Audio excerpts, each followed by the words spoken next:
The first step to overcoming alcohol addiction, for me, was to make a list of all the benefits that I passively believed alcohol to be giving me, and then examine each to see if that was the reality.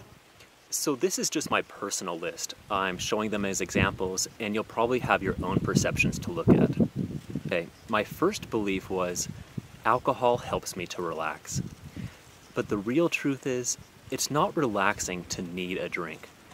To me, constantly thinking about alcohol is a distraction that interferes with everything good in life. Things that can really only be experienced in the present moment, which thoughts of alcohol distract you from. Also, there are much better and more reliable ways of learning to relax than by drinking alcohol. Second example, my belief was alcohol helps me to be more social. The reality, to need a drink before interacting is really a social distraction. Also, even though we all have some special memories that occurred while drinking, the truth is that it's more difficult to really make social connection with people once you're intoxicated. Alcohol distorts emotions and communication ability. Drunk people are often perceived as being less reliable and emotionally stable as friends. Alcoholics almost always have self-esteem problems, and self-esteem is an important part of lasting social connection.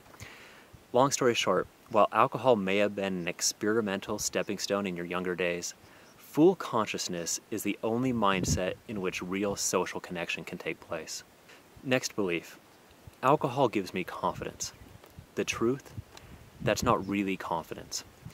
We've all seen the false sense of confidence that's projected by a drunk person. It really appears more like arrogance or foolishness to someone that's coherent. From my personal experience, alcohol can't even be relied on for attaining that state. Personally, whenever I'm feeling uneasy or self-conscious, alcohol just amplifies that existing emotion.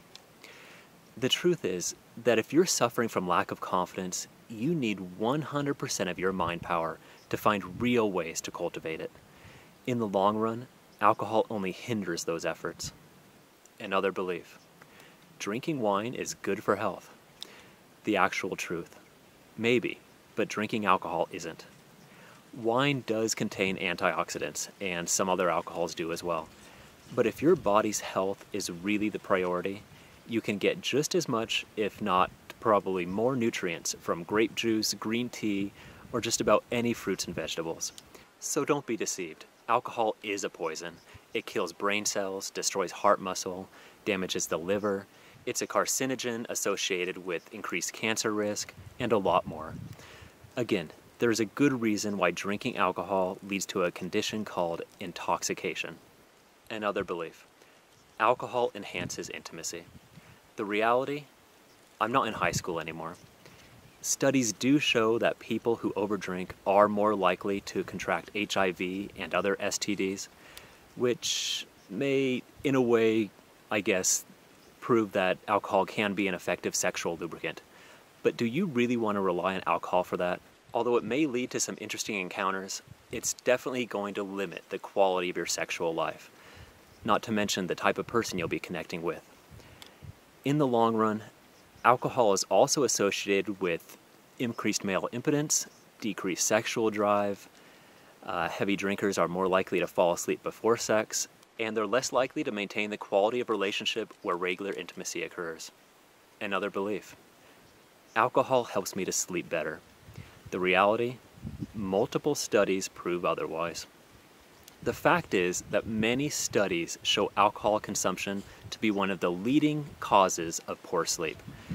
It takes your body a tremendous amount of energy to digest alcohol, or more accurately, to break it down and eliminate it from your body. So even though you may be able to fall asleep after drinking, your body is not resting. Alcohol also interferes with the deeper levels of sleep, which are important requirements for mental renewal. And without that, you just won't feel fully refreshed when you wake up. Another belief, I enjoy alcohol-induced oblivion.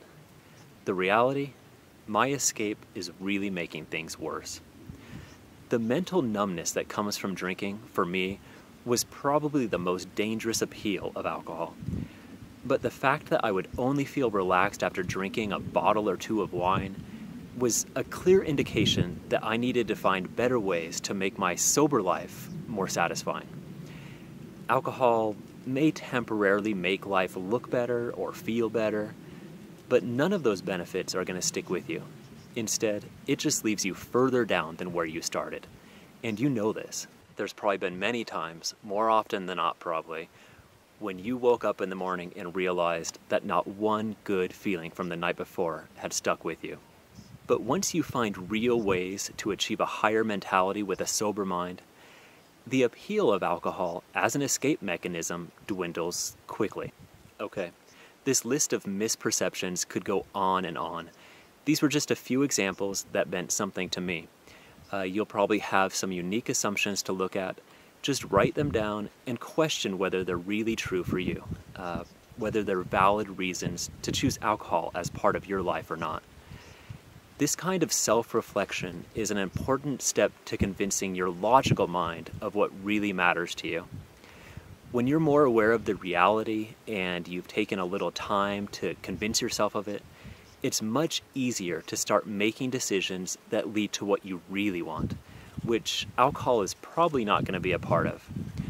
Always remember that whatever you think alcohol might give you, it's much more likely just going to take away or put further out of reach.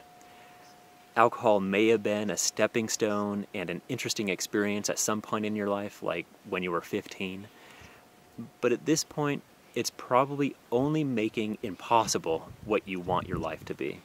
As we move into step 2, I just want to remind you that what I'm describing here has been my own personal approach to overcoming alcohol addiction, and I really hope it's also useful to you, but it really is just kind of a personal story, and it really shouldn't be relied on as expert medical guidance because I am not a doctor. So with that said, step number 2.